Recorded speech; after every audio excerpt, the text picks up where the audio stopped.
నాగ చైతన్య, శోభిత వాళ్ళ ఎంగేజ్‌మెంట్ గురించి వేణుస్వామి కామెంట్ అయితే చాలా షాకింగ్‌గా మారాయని చెప్పొచ్చనమాట.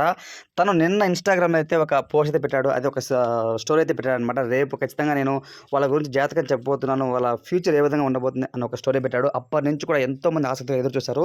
ఎట్టకేలకు వేణుస్వామి అయితే వీడియో రిలీజ్ చేశారనమాట. ఆ వీడియోలో తను చెప్పింది ఏంటంటే మొత్తం చూసి వాళ్ళ నక్షత్రాలు, వాళ్ళ జాతకము, దాని తర్వాత వాళ్ళు టైమింగ్స్ ఎన్ని గంటలకు ఎంగేజ్‌మెంట్ చేసుకున్నారు, వాళ్ళ ఫ్యూచర్ ఏ విధంగా ఉండబోతుంది అని తను చెప్పారనమాట. అలానే కూడా తను ప్రీవియస్‌గా మీరు చూస్తుంటే నాగ చైతన్య అండ్ సమంత వాళ్ళిద్దరూ విడిపోతారని కూడా గతంలో చెప్పాడు. ఆ వీడియో కూడా తను పోస్ట్ చేస్తూ అప్పుడు అందరూ తిట్టారు, బూతులు తిట్టారు. కానీ నేను చెప్పిందే జరిగింది. వాళ్ళు విడిపోతారని చెప్పాను, విడిపోయారు. ఇప్పుడు ఈ జాతకం కూడా నేను జాతకం ప్రకారమే చెప్తాను తప్ప నాకు ఎవరిపైన పర్సనల్ కక్షలు లేవు. నాకు ఎవరిపైన నెగెటివ్ నేను చేయాలని నాకు కోరిక కాదు. సో, దయచేసి అర్థం చేసుకొని అని ముందు ఆ వీడియో వేసి తను రిక్వెస్ట్ చేసుకొని వాళ్ళ జాతకం చెప్పారనమాట. ముఖ్యంగా అందులో ఏం చెప్పారు అనంటే వాళ్ళిద్దరికీ కూడా ఫ్యూచర్‌లో ఖచ్చితంగా 2027 డేట్ కూడా చెప్పేత్తాను. ఇయర్ కూడా చెప్పాడు. 2027 మార్చి పైన అంటే కొంచెం ఒక 3-4 మంత్స్ తర్వాత ఖచ్చితంగా వాళ్ళకు ఒక అమ్మాయి ద్వారా వాళ్ళకు చెడు జరుగుతుంది. సో, తద్వారా వాళ్ళు విడిపోయే అవకాశం ఖచ్చితంగా 100% ఉంది అని తను చెప్పుకొచ్చారనమాట.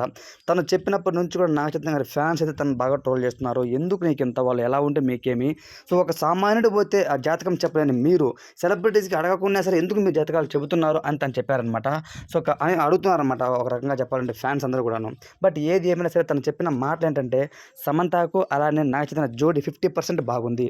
సో, తన జాతకంతో పోల్చుకుంటే సమంత జాతకంతో పోల్చుకుంటే ఇప్పుడు నేర్చుకోండి శోభిత ధూళిపాల జాతకం ఇంకా చాలా దారుణంగా ఉంది. వీళ్ళిద్దరి పేరు వచ్చేసి 100కి 10 మార్కులు నేను ఇస్తాను అని చెప్పి తను మార్క్స్ కూడా ఇచ్చారనమాట. సో, 100కి 10 మార్కులు గాను శోభితకి నాగ చైతన్యకి ఇస్తే, నాగ్ అండ్ శ్యామ్‌కి సమంతకి తను ఇచ్చిన మార్కులు మాత్రం 60 మార్కులు అనమాట. 60, 50 ఇచ్చారనమాట. సో, కాబట్టి మరి వాళ్ళు మళ్ళీ కలుస్తారా అంటే ఇంక అదంతా కుదరదు. ఇప్పుడు ప్రెజెంట్ అయితే నాగ చైతన్య అండ్ శోభిత వాళ్ళిద్దరి గురించి చెప్పాలి అంటే మాత్రం ఖచ్చితంగా ఫ్యూచర్ 2027లో వాళ్ళు విడిపోతారు అని చెప్పడం జరిగిందనమాట. వాళ్ళ జాతకంలో చాలా కష్టాలు ఎదురు రాబోతున్నాయి. ఒక లేడీ కోసం, ఒక అమ్మాయి కోసం అయితే వాళ్ళు చాలా గట్టిగా అయితే ఫైట్ చేసుకుంటారు. వాళ్ళకు ఖచ్చితంగా అయితే కష్టాలు రాబోతున్నాయి ఫ్యూచర్‌లో అని చెప్పారనమాట. సో, నేను నిజంగా చెప్తున్నాను, నా మనస్ఫూర్తిగా నా జాతకం ఫెయిల్యూర్ అవ్వాలి, నేను ఓడిపోవాలి, వాళ్ళే గెలవాలి, వాళ్ళ లైఫ్ బాగుండాలని నేను కోరుకున్నాను. కానీ జాతకంలో ఈ విధంగా ఉందని తిట్టుకోవద్దు అని చెప్పి తను చెప్పారనమాట. తను ఏ విధంగా ఆ స్టేటస్ పెట్టినప్పటి నుంచి, స్టోరీ పెట్టినప్పుడు, ఇన్‌స్టాగ్రామ్ స్టోరీ పెట్టినప్పటి నుంచి కూడా నాగ చైతన్య ఫ్యాన్స్ కానివ్వచ్చు, అలానే శోభిత ఫ్యాన్స్, నాగార్జున గారి ఫ్యాన్స్ ఎంతో క్యూరియాసిటీగా అయితే వెయిట్ చేశారు. ఎట్టకేలకు ఆ వీడియో చూస్తే నిజంగా షాకింగ్ అనిపిస్తుందనమాట.